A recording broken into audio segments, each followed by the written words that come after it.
The O'Reilly Factor's on tonight. U.S. commandos launch a raid in Syria and kill a top ISIS leader. Finally, U.S. forces confront ISIS on the ground. What are the implications of this? Charles Krauthammer and I will analyze. I like George. I think by and large he's done a good job of being even-handed in his work. But this was a mistake, and I'm not sure he'll recover from it anytime soon. Is that true? Will the top guy at ABC News be neutralized in the upcoming campaign? We'll talk further with Britt Hume about that. What is the name of our national anthem? Oh, you had to do this to me. Also ahead with Memorial Day coming up, are you an American patriot? Jesse Waters takes to the streets to ask some questions. Which country we declared independence from? Philadelphia? Caution, you are about to enter the no spin zone. Factor begins right now.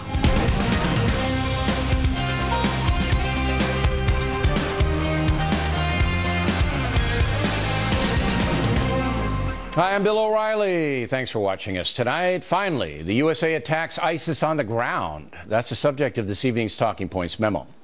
Over the weekend, we learned that an Army Delta Force team crossed into Syria from Iraq, killing about a dozen ISIS jihadists, including Abu Sayyaf, a top leader. Sayyaf's wife was captured along with a bunch of computers and cell phones. A young woman kept as a slave by the couple was rescued. No injuries to the Delta team. In just a few moments, Colonels Hunt and Peters will have the inside story on the dramatic operation. At the same time, ISIS was being confronted by the Americans. The Iraqi army was retreating from an ISIS attack on the town of Ramadi, which is now under ISIS control. Reports say the Iraqis once again panicked, fled the battlefield. ISIS fighters then slaughtered hundreds of people, according to reports by the Associated Press. Another horror. Here's how Secretary of State Kerry reacted. It is possible to have the kind of attack we've seen in Ramadi, but I am absolutely confident in the days ahead that will be reversed. Large numbers of Daesh were killed in the last few days and will be in the next days. Well, you're not going to reverse the brutal execution of all those civilians. And the brutal truth is that the Obama administration and the entire world have allowed the ISIS savages to gain power and murder thousands of innocent people. Thousands. They're not hiding in the mountains of Pakistan. ISIS is an organized army fighting a ground war in Syria and Iraq. Yet the world stands by and doesn't really care, even though the danger to the world is apparent. I'm very worried about the Islamic State. It is now in at least 12 countries around North Africa, around the Middle East. It is organized. It is an impressive fighting force. It occupies territory. It runs a government. And most importantly, it is evil. And it annihilates in the most brutal of ways. And so I think that we have to get very serious about what we're going to do, not only to contain, but to eradicate this force. Senator Feinstein is correct.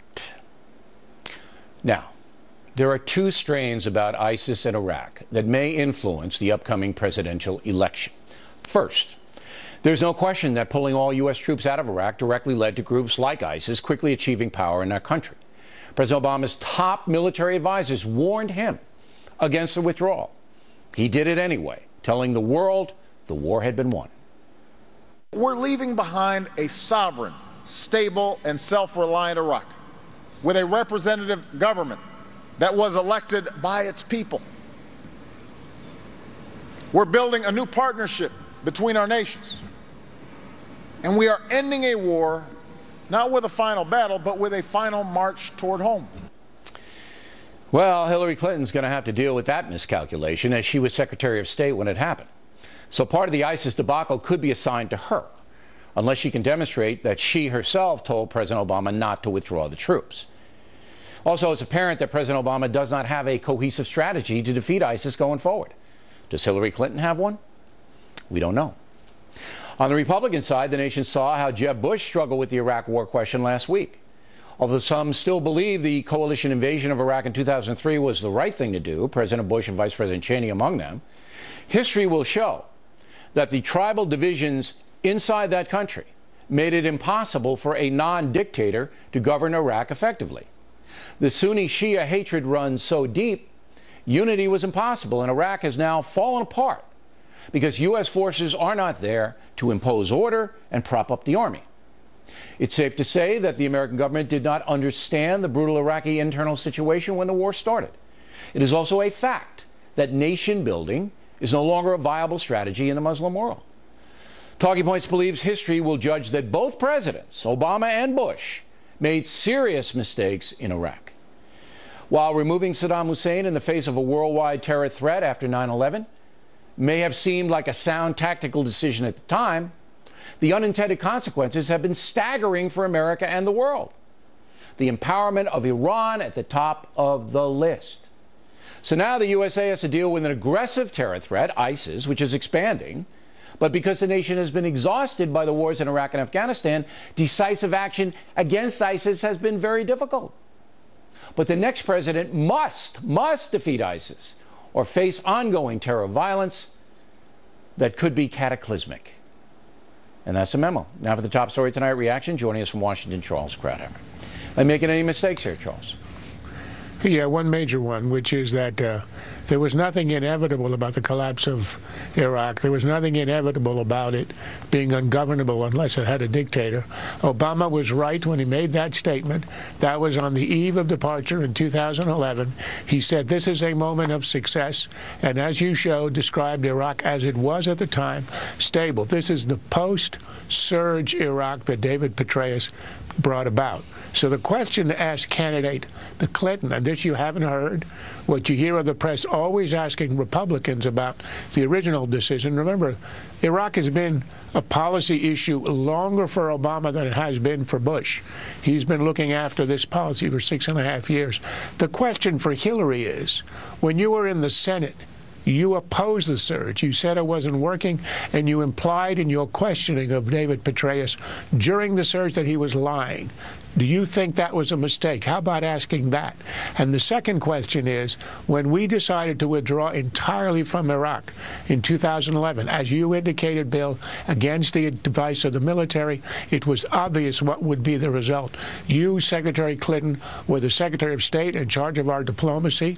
Did you oppose that? It was a mistake. Yeah, we didn't know. She almost disappeared. So? But I have to quibble with one thing. She's got to answer those. The press has to ask those questions and not just hector Republicans with questions about Iraq. But you remember, Hillary Clinton, by Republicans. Hillary Clinton's not answering any questions, and I don't expect her to anytime soon. But she needs to be embarrassed, and the Stephanopoulos of the world ought to be embarrassed into asking those questions of her. But I don't think anybody's going to get a chance to ask her anything because her strategy is, I'm going to go around the media. But she has to come out of her bunker sometime.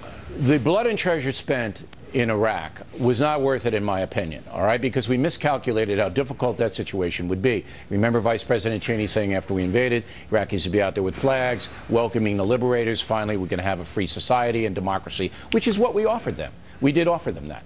And you're right, the surge turned it around militarily, but still there was an underpinning among the American public, and all the polls say that, Charles. It wasn't worth, the whole exercise wasn't worth it, because Saddam Hussein wasn't a direct threat to the United States. And I think the American public is still there, Charles. I don't think they've changed that opinion, which is why the upcoming presidential election has to be framed in, what are you going to do against ISIS now? I don't think I've ever heard Hillary Clinton address ISIS. Have you? I don't think she's addressed anything. But ISIS in particular. Have you ever heard her address ISIS? I haven't. No, I haven't heard her talk about that. I haven't heard her speak about trade. I haven't heard her talk about anything. But as I say, you can't run and hide forever. You're a candidate. At some point, you're going to be asked. I want the press to be asking the hard questions. Charles, I'm going to disagree with you, and I know you're much smarter than I am, and I feel humbled in disagreeing with you. I think the Clinton strategy is going to be, here's the Clinton strategy, here's what's going to be, Charles, and write this down. We're going to raise $1.5 billion. We're going to go around the media. We're not going to engage the media, ever. We may have a few friendly interviews that are going to be scripted tightly, but we're going to go around, put together our coalition of the willing, all right, groups that are going to benefit from a Democratic presidency, and we're going to hope for the best. That's what I think the strategy is going to be, Charles. So are you telling me that they're not going to have any primary debates? She's going to stiff everybody. Debates are different than journalists. Debates are different than journalists. In a debate, a journalist can ask a question and she can dodge the question all day. Why do you think I don't host the debates? Why do you think I don't do them? Why do you think they wouldn't even show up if I did them?